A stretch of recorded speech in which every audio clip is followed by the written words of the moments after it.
Assalamualaikum warahmatullahi wabarakatuh. Perkenalkan, nama saya Novel Dwi Budiliana dari kelas F2 dengan NPM 101204996.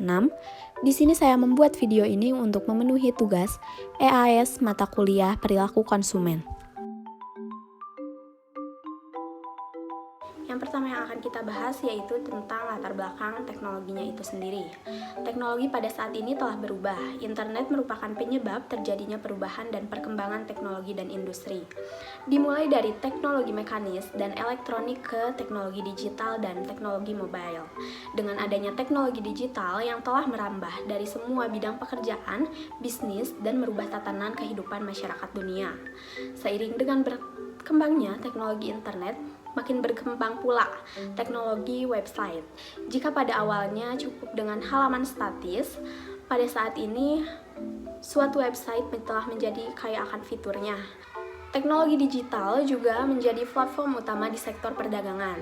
Dengan adanya teknologi digital di sektor tersebut yang membuat kegiatan di sektor bisnis mengalami peningkatan dan pelajuan dengan pesat, yaitu contohnya seperti e-commerce. Dan e-commerce itu sendiri merupakan awal dari perkembangan teknologi digital di sektor perdagangan. Dengan adanya hal tersebut, terdapat perubahan perilaku konsumen. Nah, apa sih perilaku konsumen itu? Jika menurut Kotler dan Keller, perilaku konsumen merupakan studi tentang cara individu, kelompok, dan organisasi memilih, membeli, dan menggunakan dan bagaimana barang, jasa, ide, atau pengalaman untuk memuaskan kebutuhan dan keinginan.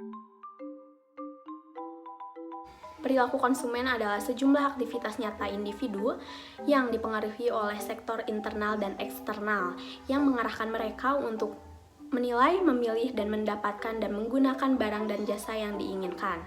Nah, di era digital adalah masa di mana manusia dapat saling berkomunikasi tanpa batasan jarak. Manusia dengan cepat dapat mengetahui informasi tersebut bahkan real time.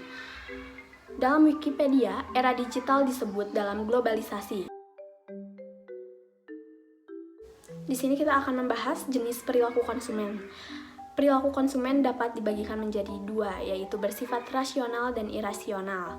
Nah, perilaku konsumen rasional adalah tindakan perilaku konsumen dalam pembelian barang dan jasa menggunakan aspek kebutuhan yang kepentingan. Nah, ciri dari perilaku konsumen yang bersifat rasional sendiri, yang pertama ada konsumen memilih barang berdasarkan kebutuhan, yang kedua ada barang yang dipilih konsumen memberikan kegunaan yang optimal, yang ketiga ada konsumen memilih barang yang mutunya terjamin, dan yang keempat konsumen memilih barang yang harganya sesuai dengan kemampuannya.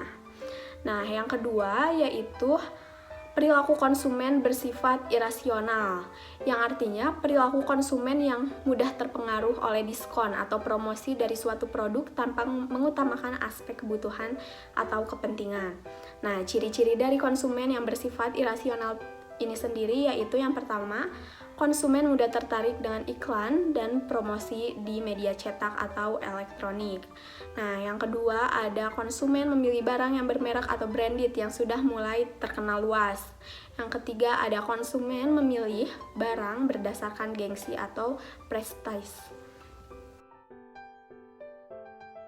Nah, adapun manfaat mempelajari perilaku konsumen, yang pertama yaitu membantu para manajer dalam mengambil keputusan, yang kedua yaitu menganalisis pengetahuan kepada para peneliti pemasaran dengan pasar pengetahuan analisis konsumen, yang ketiga membantu legislator dan regulator dan menciptakan hukum dan peraturan yang berkaitan dengan pembelian dan penjualan dan jasa, yang keempat ada membantu konsumen dalam membuat keputusan menjadi lebih baik.